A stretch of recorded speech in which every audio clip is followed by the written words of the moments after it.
West Coast Cookbook and Speakeasy with Chef Justice Putnam. Netrootsradio.com.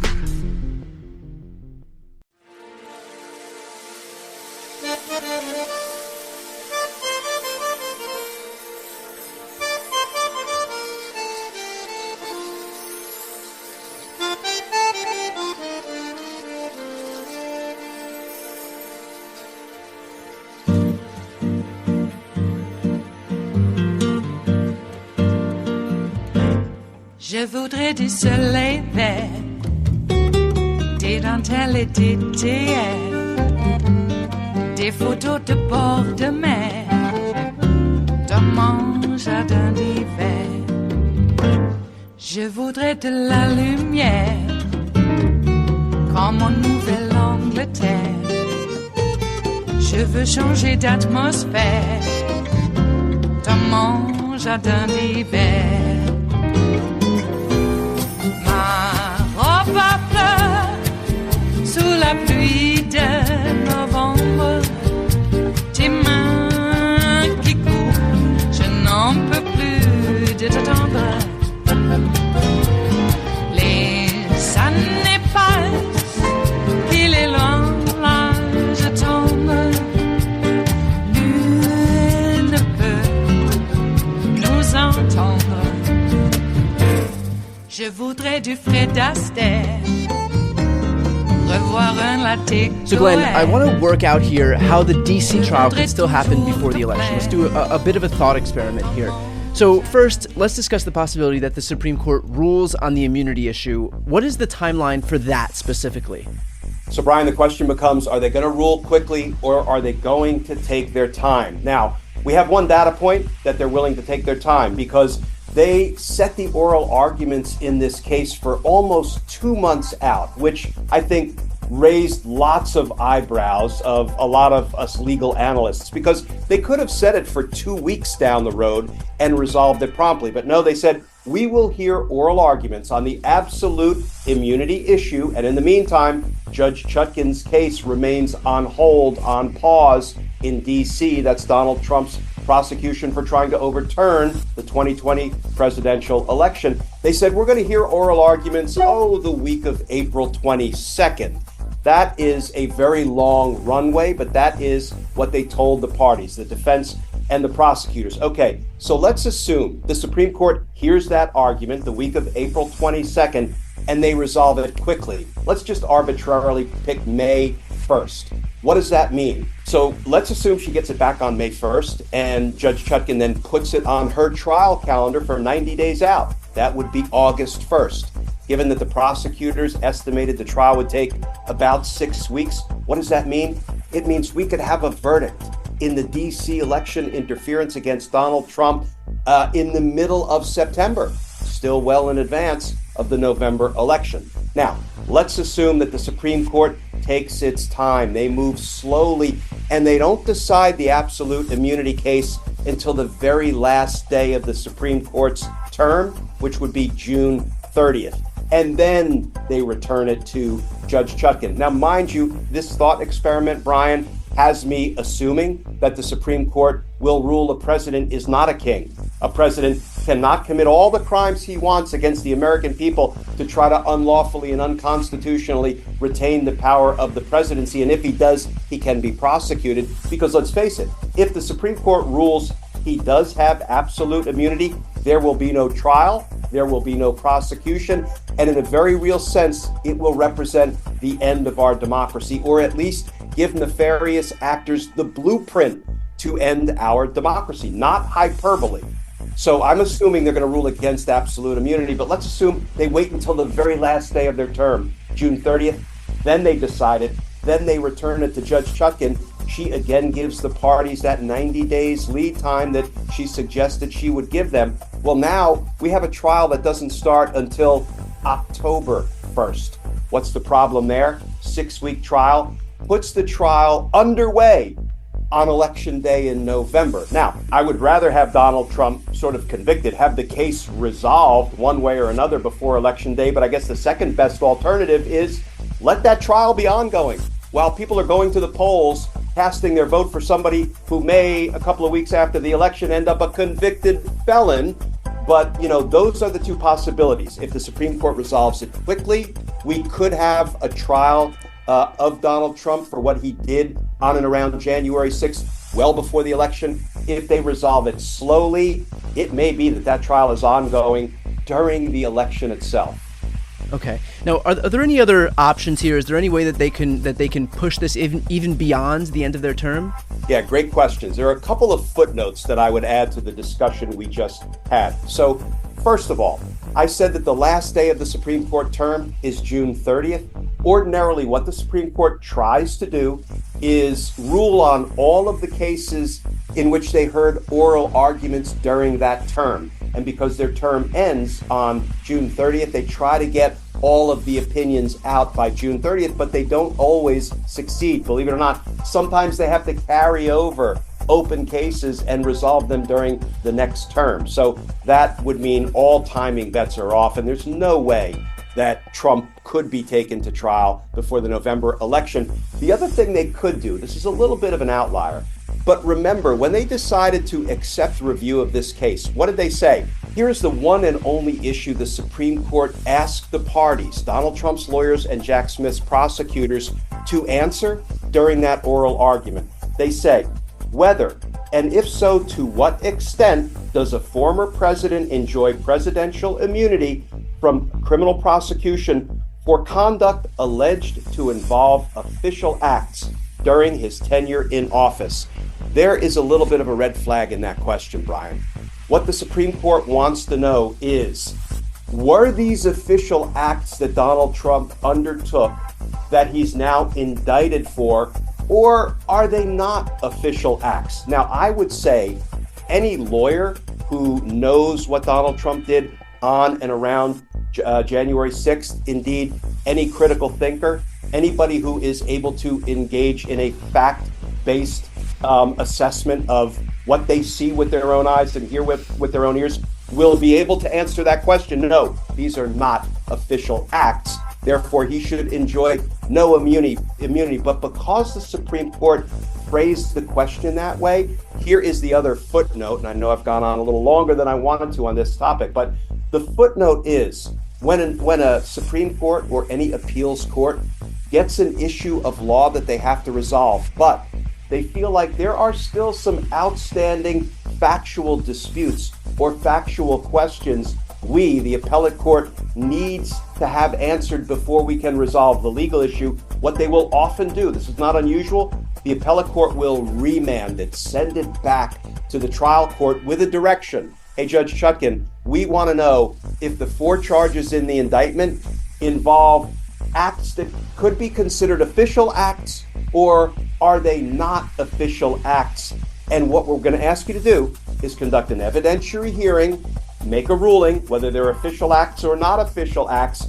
Then we want you to return the case to us, and then we will resolve the legal issue. So further developing the factual record is a real thing in appellate practice. My fear, Brian, is if the Supreme Court goes that route, I don't think they will. But if they do, that will mean months and months of additional delay, and we are not going to see Donald Trump tried for trying to overturn the 2020 presidential election until well into 2025. Okay, well, let's go back to the first bulk, and let's say that the Supreme Court does rule in this term that Trump is not immune, which I do believe is the likely outcome here, even for a 6-3 conservative court, and it gets sent back to the trial track. Judge Chutkin did tell Donald Trump that he has 88 days, let's say 3 months, of preparation time, of lead time before the trial actually begins. Does she have to abide by that? Like, is that written in stone here? Absolutely not. She could appropriately say, this case has lingered for quite some time, and even though it's been on hold, it's been on pause. Initially, I was prepared to give you 88 days, but I've reconsidered, and I'm going to give you 60 days. I'm going to give you 45 days. Those would be absolutely appropriate calls in the judge's discretion, especially because a lot of the legal issues have already been resolved, and the case really can proceed to trial with another 30, 45, 60 days of lead time. Now, Trump's lawyers will scream bloody murder. They'll accuse her of judicial misconduct. They'll say you lied to us. They'll say we relied on your promise to give us at least 88 days. But Brian, none of that will result in an appealable legal issue. So she could absolutely cut back on the time in the determination to get this case resolved in advance of an election when the people, the voters, will need to know what the outcome is before they cast their ballot in November. Well, the irony of all of this is that they'll scream bloody murder if she cuts down that window from 90 to 45 days. All the while, they've used all of these nefarious processes to delay this thing until the ends of the earth. And that's totally fine. But God forbid Judge Chutkan cuts off 30 or 45 days from an already long window that she was going to give them to prepare for this trial in the first place. Like, talk about being graded on a curve. Yeah, and let's face it, the people also have a right to a resolution of criminal cases in a timely manner. It's not as fulsome as a defendant's speedy trial rights, but we the people also have a right to have criminal cases resolved, because ordinarily it involves things like the vindication of rights of victims. And guess what? We are all American voters are victims. By statute, we're victims, because one of the counts involves depriving us of our voting rights. By statute, that makes us victims. We have a right to a timely resolution of these criminal charges, and I think we should be screaming bloody murder and asserting our right to a timely resolution of these charges. Right. Glenn, does Judge Chutkan have to take into account the election? Like, is it her problem if Donald Trump is in the courtroom on Election Day itself? Judge Chutkan actually is not permitted to take into account the election. Don't take it from me. Here is what Judge Chutkan said. I was at the status hearing when she said it. When the defense attorney kept pushing back on setting a trial date before the presidential election, she said, she interrupted him and said, Mr. Lauro was the defense attorney who was making the argument.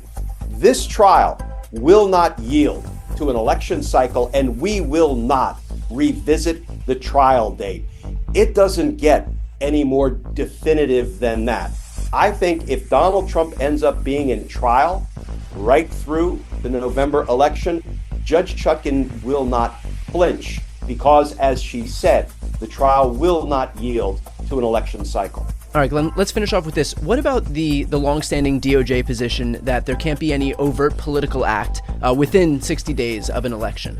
Yeah, it's a great question, Brian, because as somebody who was on the inside of the Department of Justice for decades, we do have a longstanding policy that we try not to do anything within 60 days of an election that could interfere in a free and fair election or could be perceived as partisan. So, for example, if we've been investigating somebody and an arrest has never been made for a very long time, rather than dropping an indictment on a political candidate for office in the weeks before an election, we might decide to wait until after the election so we don't interfere in the election or do something that could be perceived as partisan. The good news is both Merrick Garland, the Attorney General, and Special Counsel Jack Smith have directly taken on the implications of DOJ's 60-day policy very publicly.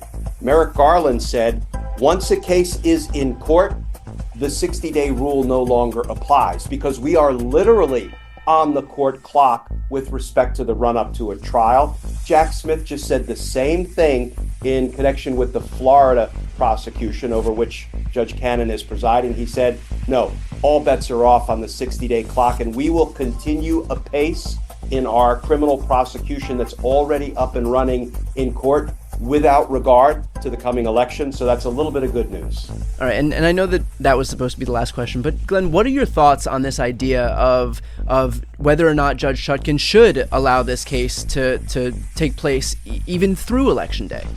Absolutely. And, once she said this trial will not yield to an election cycle or to a campaign, I fully expect she is going to ignore Donald Trump's campaigning schedule. She's going to ignore Election Day, because, these are really apples and oranges. These are separate branches of government. And, she has a case. Once she sets it for trial, all sort of extraneous factors like political campaigns should not impact her case moving forward in a timely manner. So I'm comfortable with it. In fact, I think we should insist on it, because the last thing you want to do, Brian, is to, kind of keep the gloves on and treat a political candidate with kid gloves and give him the opportunity to steal another presidential election. It makes sense to me that the case should be resolved and the American voters should have a full appreciation of who they're casting their ballot for come November. It is Monday, the 4th of March of 2024, and you are in West Coast Cookbook and Speakeasy. I am your chef de cuisine, Justice Putnam. Gunner, the English bulldog, is our snoozing sous chef. Precious, the little Yorkie, is our door girl. And she will be seating you directly for our especially special daily special, River City Hash Mondays. That's right. It is Monday because we had that weekend, and you know what happens on the weekends if and there usually is, some leftovers, and we repurpose that into a lovely gourmet delight for your gourmet delight, at least for the news. So how are you? News came down that no state can remove Trump from their ballots because, I guess, in a unanimous decision, I guess we'll just have to live with it. It seems odd to me that would be concurred, but I guess it was unanimous. I understand the liberal justices' concerns, but on the other hand, I would have liked to have had them make some sort of decision, and maybe they will, whenever, about whether Trump is an insurrectionist. They didn't rule on that, even though Trump's brief really wanted them to. They pretty much decided, as the Legal Eagles have said on the TV, that they decided on strictly a technical issue. And I guess the result or the resolution of that technical issue is that Congress has to come together, and I guess they have to vote to keep a member from being able to be on the ballot. Now, what happens if you have a bunch of people who are part of the insurrection who are now voting to keep their members in Congress so they have enough numbers to continue the insurrection? What then? What does the court say about that? Okay. It seems to me that we've had these laws on the books for quite some time. Why are they all suddenly being decided in an exact opposite way now? I know. I heard Ketanji Brown Jackson's argument or questioning about whether we want to give states this much power. That part of what happened in Reconstruction was to actually wrest power away from those southern states who would keep their rebels on the ballot. I understand that. But, I don't know, on a more, I guess, layman's point of view, why does this guy get away with absolutely everything? Everything! I mean, even when he gets judged to hundreds and hundreds and hundreds of millions of dollars, he wants a break. And I don't know, maybe he's going to get it. Will the Supreme Court step in and say, oh, well, a local jurisdiction like in Manhattan, they can't punish Donald Trump. He's a federal official. No, he's not. So, remember the old adage, ignorance is no excuse of the law? Trump's whole defense is predicated upon his ignorance that he lost the election.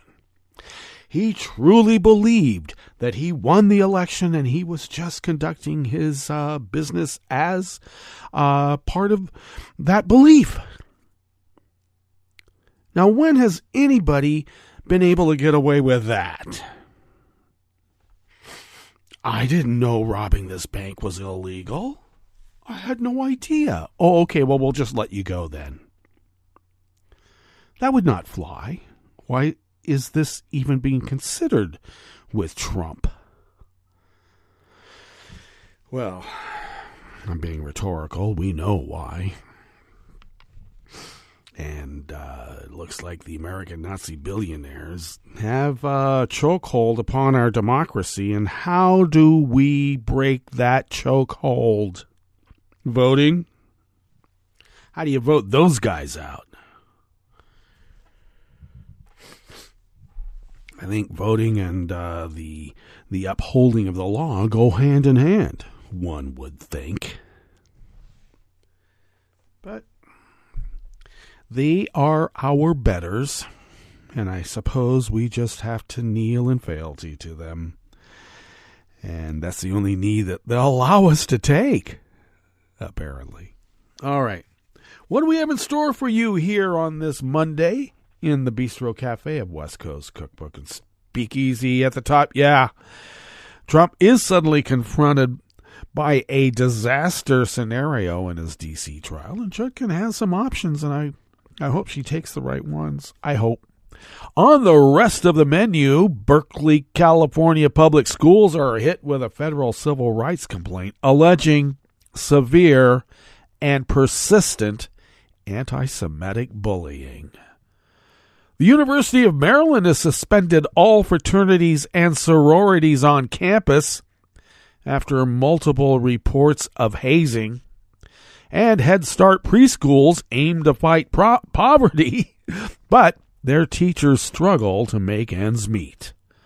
After the break, we move to the chef's table, where German authorities are investigating after a recording of its military officers discussing aid to Ukraine was leaked in Russia.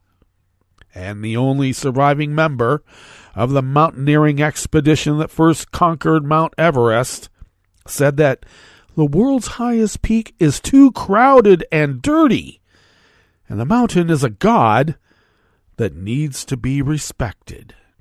All that and more on West Coast Cookbook and Speakeasy. Bon appetit.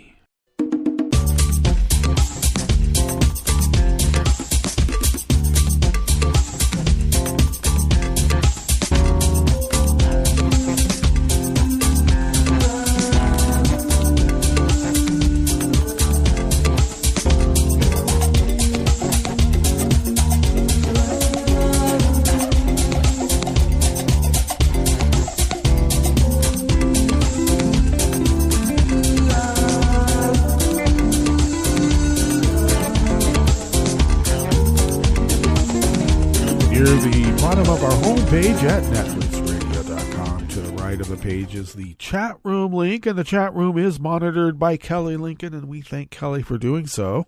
Across the page to the left from that chat room link that's near the bottom of our homepage at netrootsradio.com is the link to our Patreon page. And if you could become a recurring Patreon of Netroots Radio, and if you could afford to send us what you might spend on an espresso-type coffee drink, for instance, if you could send those funds our way once a month, thus becoming a recurring Patreon of Netroots Radio, it really does help us pay our bills. Well, put a big dent in it, and they are ever increasing. In fact, that ISP bill just went up again. Why? They call it inflation. Some people might call it a bit of gouging for price. Maybe. But nonetheless, we pay our bills, and we found that when we do that, we pretty much can fly under the radar. And we have for 13 years now? Jeez. Anyway, we have you and your generosity to thank for allowing us to fulfill our civic duty as the founders originally intended so many, many years ago. So thank you. If you would like to follow Netroots Radio on Twitter, Mastodon, Spoutable, Blue Sky, Facebook, you can do so at Netroots Radio. Tom takes care of those. Thank you, Tom. Follow me on all those social media platforms. You also like Tumblr and Instagram and whatever. Now, I post the show notes and links diary on Daily Kos 10 minutes before showtime. And if you followed my social media feeds at Justice Putnam in most cases, you'll have quick access to those links on the Daily Kos page. And that way you can read the actual articles by the actual reporters. And that's the way we do it. And that's the way it should be done. If you would like to follow Netroots Radio on Twitter, such as it is, you can do so at Cookbook West. And please, above all, most importantly, please pick up podcasts by way of Spreaker, TuneIn, iHeart, YouTube, iTunes, even on Audible. So thank you for doing so, and please continue. Alrighty. Let us now tuck into this first offering here in the Bistro Cafe of West Coast Cookbook and Speakeasy, and it's by Jenny Jarvie out of the Los Angeles Times. The week after Hamas's October 7 attack on Israel, Alana Perlman asked her 14-year-old son Ezra, a ninth grader at Berkeley High, who is black and Jewish, if he felt safe. "Oh yeah, I'll be fine," he told her. "I'm black." Perlman, a 38-year-old midwife, wanted to cry. She moved to Berkeley thinking it would be a space where her son would not be a token Jewish black kid, but that he could be celebrated for all the things that make him who he is. Instead, she said, she watched Ezra erase his Jewish identity as the climate at his high school became more hostile to Israel and Jews. His art teacher, he told her, projected resistance art, including a fist punching through a Star of David on a map of Israel on a large screen. Day by day, she said, his classroom wall filled with signs promoting a walkout against genocide and posting the daily death toll of Palestinians. Now, I want to remind folks once again, it's the Hamas Health Authority, the Palestinian Health Authority, that gives us these numbers. They are not a reputable group. And yet everybody from Oxfam to the UN takes those numbers as God-given. Well, some people believe it, I suppose. "He never tells me anything," Perlman said of her son, a typical video game-loving teen. The fact that he shared this was unusual. On October 18th, Perlman said Ezra's classmates joined in a walkout in which some students shouted, "Kill the Jews." In the months after the Hamas attack, administrators at Berkeley Unified School District failed to stop teachers and students engaging in severe and persistent harassment and discrimination against Jewish children, according to a federal civil rights complaint filed last Wednesday with the U.S. Department of Education. The complaint, filed by the Louis D. Brandeis Center for Human Rights Under Law and the Anti-Defamation League, alleges Berkeley Public Schools ignored reports of bullying and harassment of Jewish students on the basis of their ethnicity, shared ancestry, and natural origin. District leaders, it alleges, knowingly allowed classrooms and schoolyards to become a viciously hostile environment. Since Hamas's brutal surprise attack and Israel's relentless bombardment of the Gaza Strip, students, parents, and politicians have warned that anti-Semitism is rife on college campuses. But this complaint, which was filed with the Department of Education's Office of Civil Rights, claims anti-Semitism pervades public schools that teach students as young as second grade. In Berkeley, it alleges, middle school and high school teachers organized walkouts for Gaza during school hours, sometimes leaving no instruction for students left behind in class.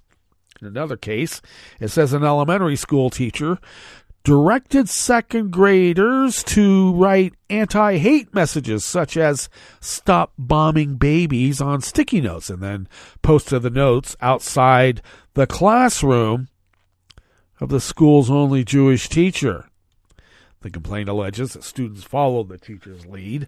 At one middle school, the complaint alleges students chanted "Kill the Jews" on a walkout.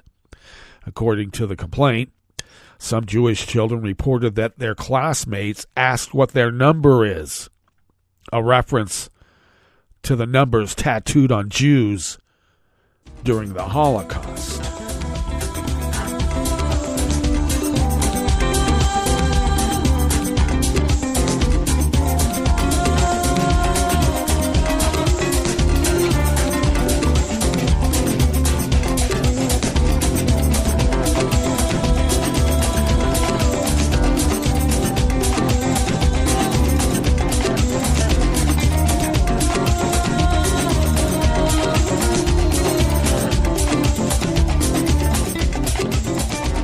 Associated Press staff brings us this next offering here in the Bistro Cafe of West Coast Cookbook and Speakeasy, River City Hash Mondays. The University of Maryland has ordered fraternities and sororities on campus to suspend social and recruitment activities after the school received multiple reports of unsafe activities. A letter sent on Friday from university officials to fraternity and sorority presidents informing them of the suspension did not describe the alleged misconduct as hazing, but instead referred to, quote, activities that have threatened the safety and well-being of members of the university community, end quote, hazing.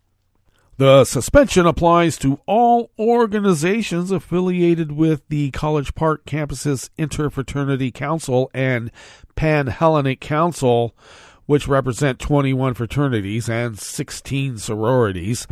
The letter says the suspension will be in place indefinitely while an investigation takes place. Fraternities and sororities are barred from any contact with new or prospective members and barred from hosting any event where alcohol is present.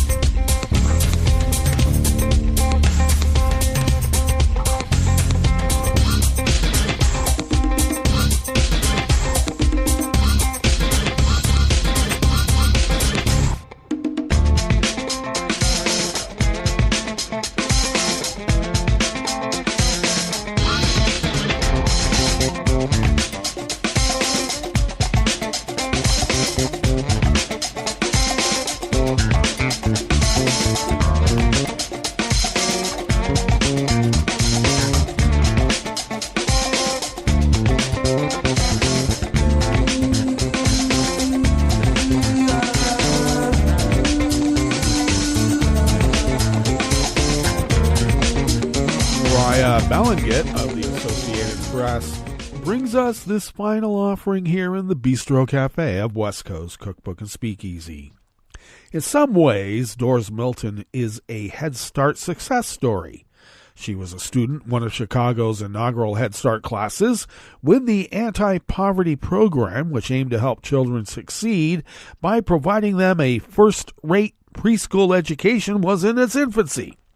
Milton loved her teacher so much that she decided to follow in her footsteps. She now works as a Head Start teacher in Chicago. After 4 decades on the job, Milton, age 63, earns $22.18 an hour. Her pay puts her above the poverty line, but she is far from financially secure. She needs a dental procedure she cannot afford. She has been paying down a $65,000 student loan debt from National Louis University, where she came within 2 classes of getting her bachelor's degree. She dropped out in 2019 when she fell ill. I'm trying to meet their needs when nobody's meeting mine, Milton said of teaching preschoolers. Head Start teachers, 70% of whom have bachelor's degrees, earn $39,000 a year on average, far less than public school teachers with similar credentials. President Joe Biden wants to raise their pay, but Congress, meaning the Republicans, has no plans to expand the Head Start budget. Many have left the job. About 1 in 5 teachers turned over in 2022 for higher paying positions at restaurants or in retail. But if Head Start centers are required to raise teacher pay without additional money, operators say they would have to cut how many kids they serve. The Biden administration says the program is already turning kids away because so many teachers have left and not enough workers are lining up to take their places. And officials say it does not make sense for an anti-poverty program where people of color make up 60% of the workforce to underpay its employees. Head Start, created as part of President Lyndon Johnson's War on Poverty, the Great Society, serves some of the neediest children, including those who are homeless, in foster care, or come from households falling below the federal poverty line. With child care prices exceeding college tuition in many states, Head Start is the only option within financial reach for many families. The Department of Health and Human Services, which administers the program, estimates a pay hike would not have a huge effect on the number of children served because so many programs already struggle to staff all their classrooms. Altogether, Head Start receives enough funding to cover the costs of 755,000 slots, but many programs cannot fully enroll because they don't have enough teachers. That's why the department estimates only about 650,000 of those slots are getting filled. All right, let us now go to our break. And when we get back from that break, we will go through weather from around the world, and we will finish up with the stories that we've curated for you today. You are listening to West Coast Cookbook and Speakeasy, and we will be right back. You are listening to netrootsradio.com. Please hang up and try again.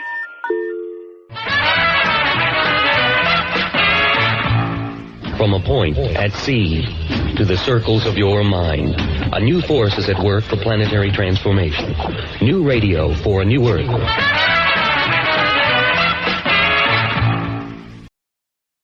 This is Take Two Movie Review. I'm Clinton Johnston. This week, let's get together and feel all right. When thinking about Bob Marley One Love, I wonder not about directors, writers, or actors, but about the people behind the movie and what they wanted. Because One Love is the Marley family's film. They produced it. Hell, Ziggy Marley himself introduces it by thanking you for coming and assuring you that he was on set almost every day. And how intimidating must that have been?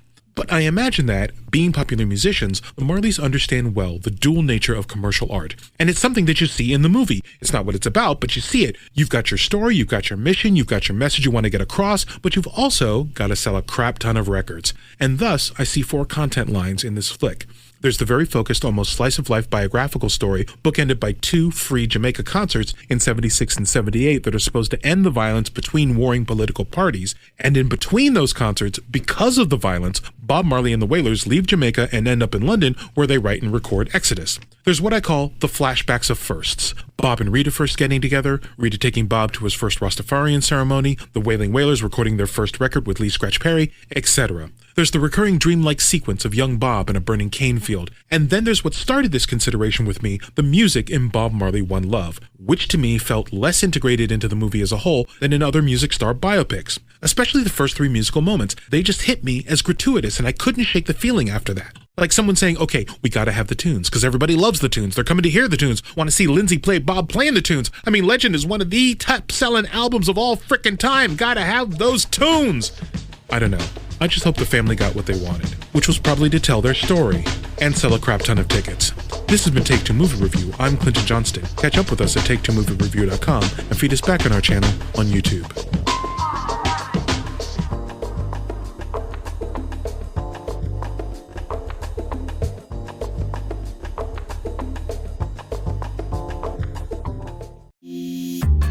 This program is presented by the Centers for Disease Control and Prevention. Welcome to this edition of PCD Soundbites. I'm Karen Ngowe, filling in for your host, Latoya Simmons. Current guidelines recommend adults get at least 2.5 hours of moderate-intensity aerobic activity a week, like brisk walking. But many Americans don't get enough physical activity to meet this guideline, which can lead to chronic disease and premature death. Joining me today is Dr. Susan Carlson, a lead epidemiologist in CDC's Division of Nutrition, Physical Activity, and Obesity. We'll be discussing her research, which aims to estimate the percentage of U.S. deaths attributed to inadequate levels of physical activity. Thank you for being here, Susan. Thank you for inviting me, Karen. Susan, give us a brief overview of your study. As Karen stated, the current aerobic physical activity guideline recommends that adults participate weekly in at least 150 minutes of moderate intensity physical activity, or its equivalent for substantial health benefits. The health benefits include such things as lowering the risk of premature death, heart disease, stroke, type 2 diabetes, certain types of cancers, and depression.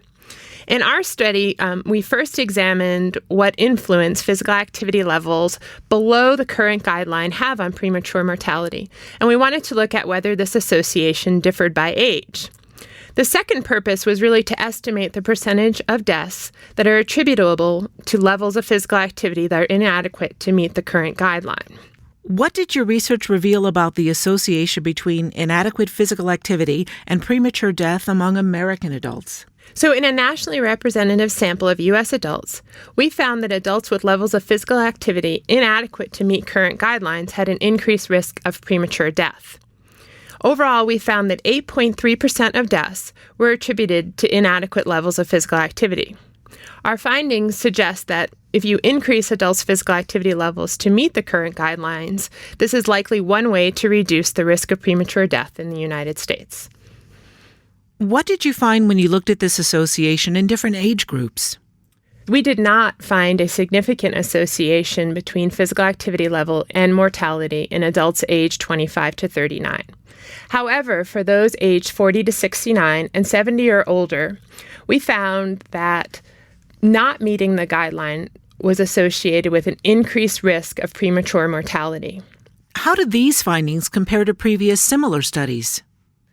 We found that our estimates were similar or slightly lower when comparing to similar studies that have examined this association. In general, our estimates of the percent of deaths attributable to inadequate levels of physical activity is not practically different from other studies.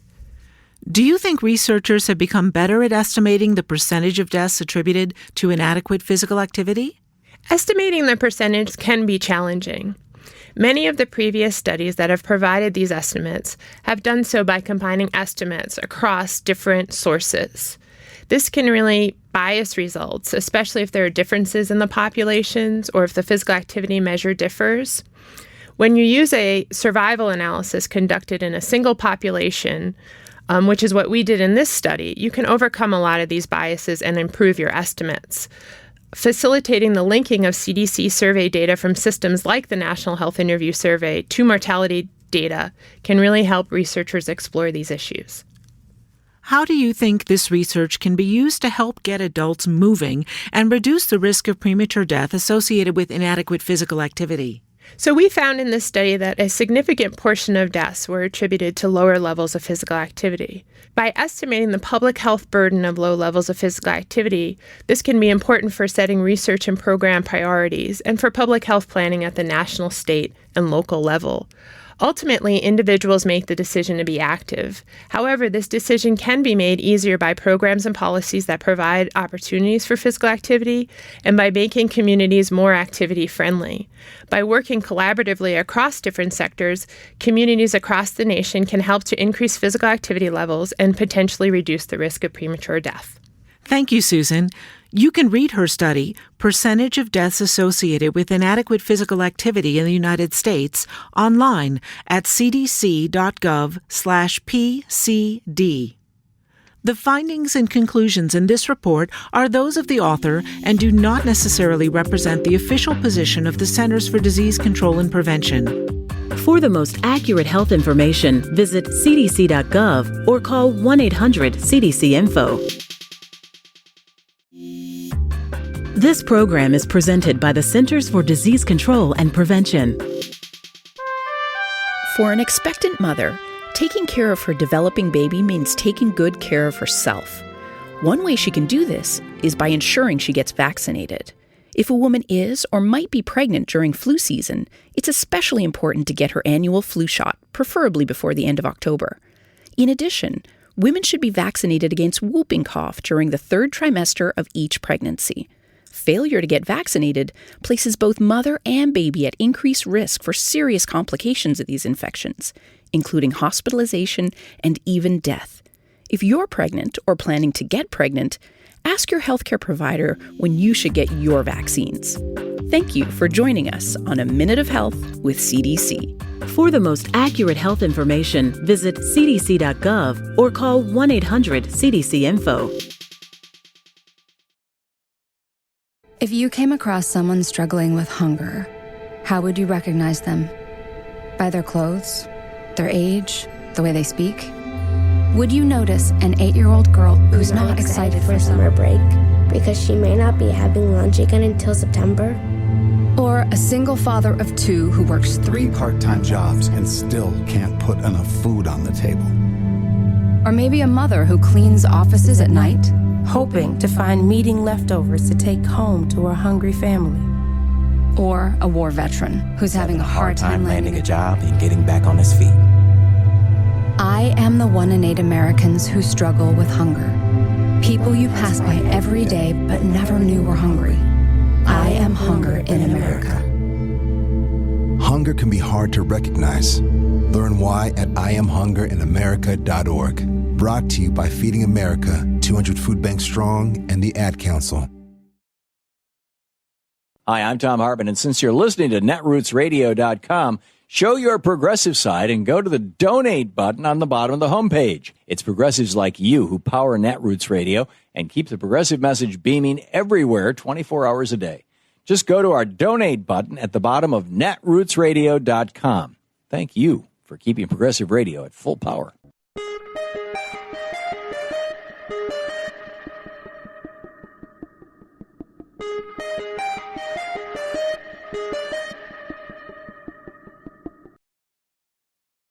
You're listening to the American Democracy Minute, keeping your government by and for the people. The John Lewis Voting Rights Advancement Act has been reintroduced in the U.S. Senate, backed by virtually every civil rights and democracy organization in the country. What is this landmark bill, and why should you and Congress care about it? In 2013, the U.S. Supreme Court in Shelby v. Holder struck down Section 5 of the 1965 Voting Rights Act. Section 5 included a formula for requiring states and municipalities with a track record of voter suppression to have any new election law be subject to review by the U.S. Justice Department. In 1965, that meant states which had suppressed black voters, but it later included Arizona and Alaska for allowing language barriers to suppress Native American and Hispanic voters. Striking down the formula removed that oversight and opened a floodgate of conservative voter suppression laws, including horrendous omnibus bills in Georgia, Florida, Texas, and others. But while the Supreme Court struck down the formula, it does allow Congress to fix it. The John Lewis Act is that fix. If a state has 15 or more voting rights or racial gerrymandering violations, or if the state has 10 violations and the state legislature or officials participated, it can trigger 10 years of federal oversight. The bill had a simple majority in the Senate in 2021, but didn't have the 60 votes to overcome the filibuster. We have more on this important bill and the groups taking action at AmericanDemocracyMinute.org. I'm Brian Beal. I'm Rick Smith, and this is Labor History in 2.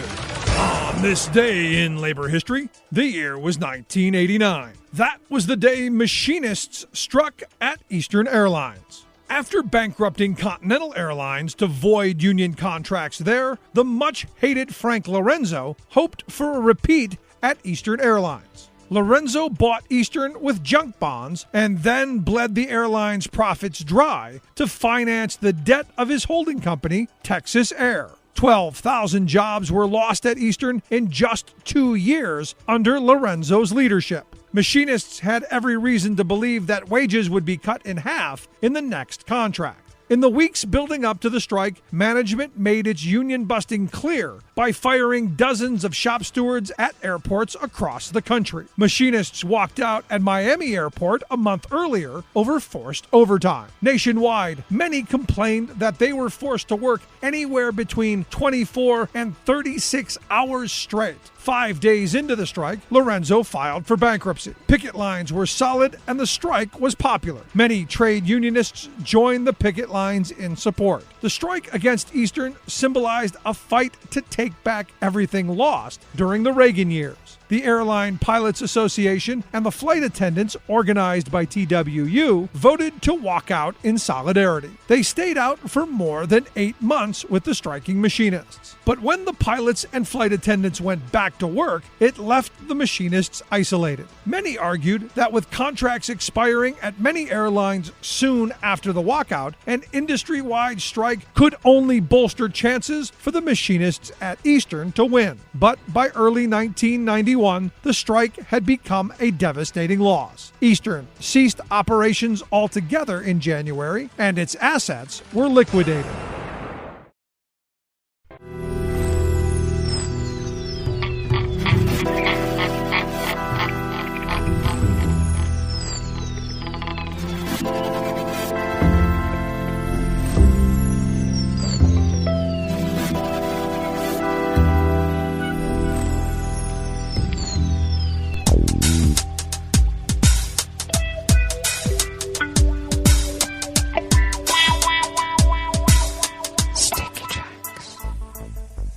Thank you for accompanying us here to the Chef's Table at West Coast Cookbook and Speakeasy, River City Hash Mondays. We always begin, whether from around the world, along the banks of the Rogue River, in the Rogue River Valley of Southern Oregon, on the west coast of the continental United States of America, where it is currently 32 degrees Fahrenheit, cloudy conditions with a bit of snow falling at the moment, and will mix with rain a little bit later on this morning, then turning to all rain this afternoon. Highs only around 40, winds light and variable. Looks like with the rain coming this afternoon, we're going to get about a quarter inch of it. And then cloudy with periods of rains tonight. Lows in the mid to low 30s, winds light and variable. Looks like we will be getting about a third to a half an inch of rain overnight, and we still remain under a winter storm warning. Rain tomorrow with highs in the mid-40s, winds light and variable. Chance of rain about 90%, and it looks like we're going to get about an inch of rain tomorrow. And then maybe a little bit of drying out. I wouldn't call it drying out, but no rain or snow forecast for Wednesday and Thursday. And then it looks like about a week or more of rain with a snowy mix returning. So we'll keep our eye on that. Pollen is still rated as none here in our little village of Rogue River. The air quality index for the region is in the good range at 26 parts per million, and that daytime UV index is low at level 2. Barometric pressure is holding steady at the moment at 30.06 inches. Visibility is around 3 miles, and relative humidity is at 98%. Weather from around the world is brought to you by a crowd of crowdsourced weather stations that a crowd crowdsources from around the world, and that is the Weather Underground. London is 49 degrees and cloudy. Paris is 53 degrees and sunny with a flood advisory because there is rain in the area. It's only sunny in a small part of Paris at the moment. Rome is 53 and partly cloudy with a thunderstorm warning. Bagram is 20 degrees and partly cloudy. Hong Kong. Hong Kong is 55 and cloudy. Tokyo is 45 degrees and mostly cloudy. Melbourne, Victoria, Australia is 58 and partly cloudy. San Francisco, California is 48 degrees and partly cloudy. Chicago, Illinois is 61 and cloudy with a small craft advisory. And New York, New York is 55 degrees Fahrenheit and cloudy. And that is weather from around the world, brought to you by a crowd of crowdsourced weather stations that a crowd crowdsources from around the world.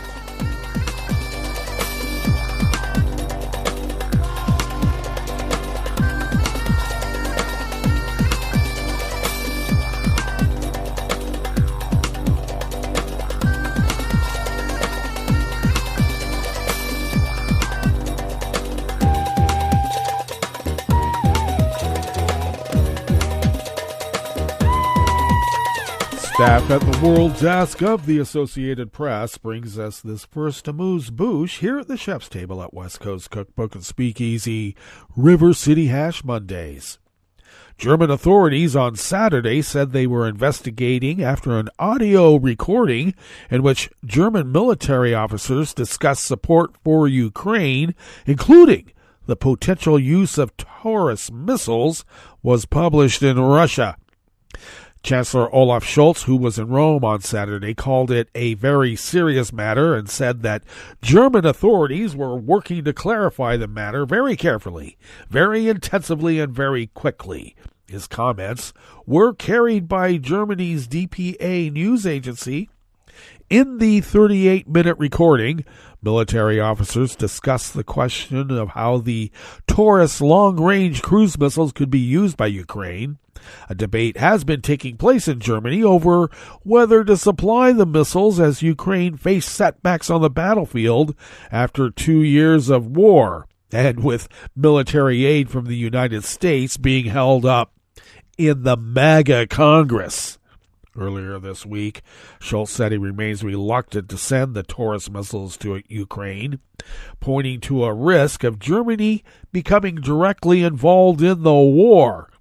His hesitancy is a source of friction in his three-party coalition and also has annoyed Germany's conservative opposition. But in the audio recording, German officers discussed the theoretical possibility of missiles being used in Ukraine. Germany's Ministry of Defense said it was investigating whether communications within the Air Force were intercepted by Russia.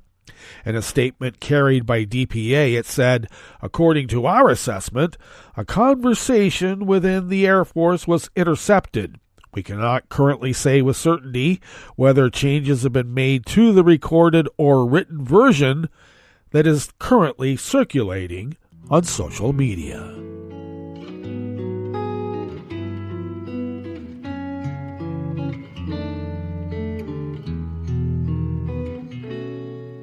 Je te donne c'est mon amour pour la vie entière.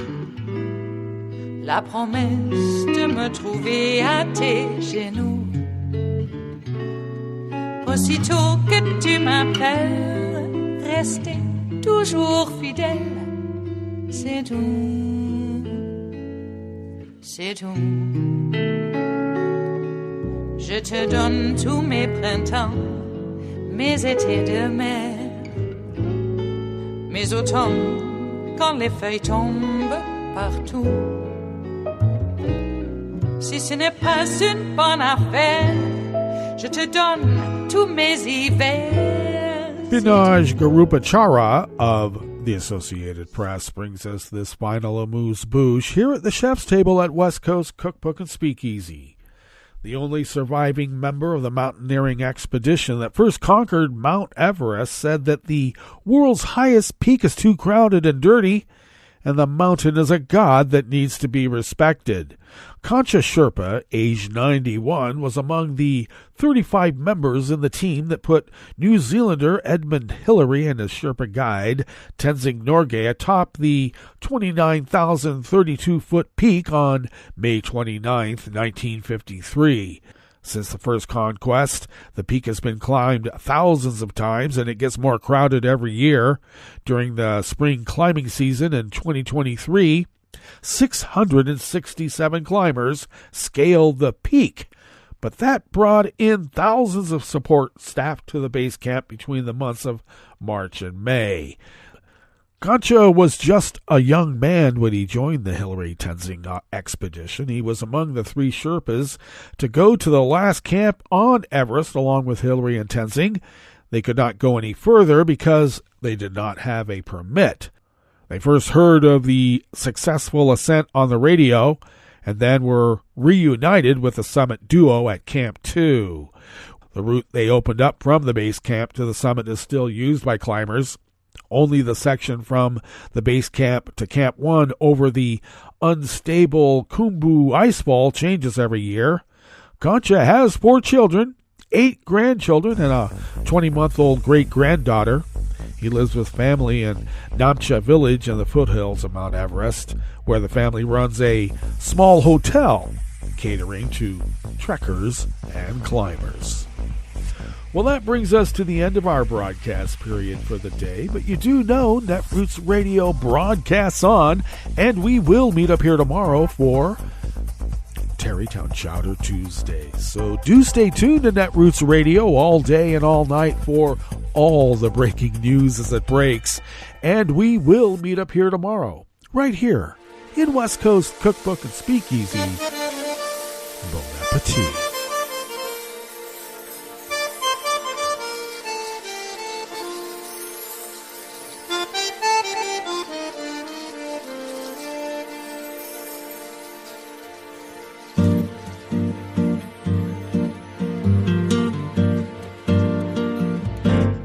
Je voudrais du soleil vert, des dentelles et des théières, des photos de bord de mer, dans mon jardin d'hiver.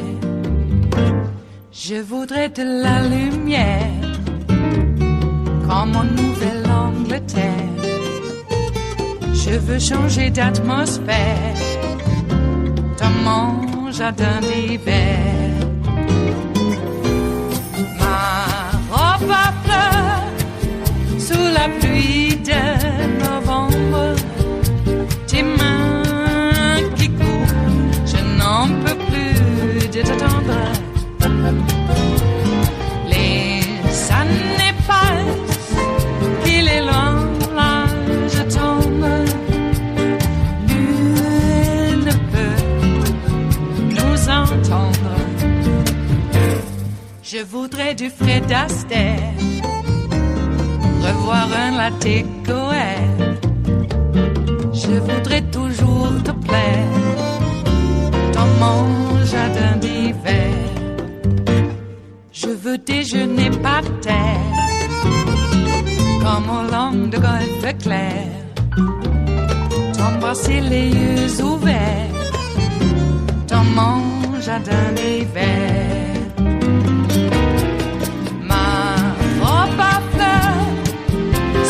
Pluie de novembre, tes mains qui courent, je n'en peux plus de t'attendre.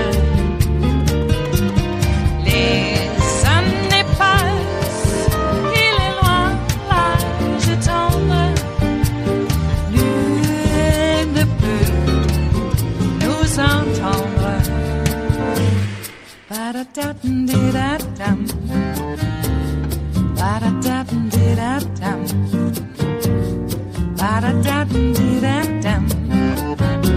Dans mon jardin d'hiver. Ba-da-da-dum-di-da-dum. Ba-da-da-dum-di-da-dum. Ba-da-da-dum-di-da-dum. Dans mon jardin d'hiver. Dans mon jardin d'hiver. Dans mon jardin d'hiver.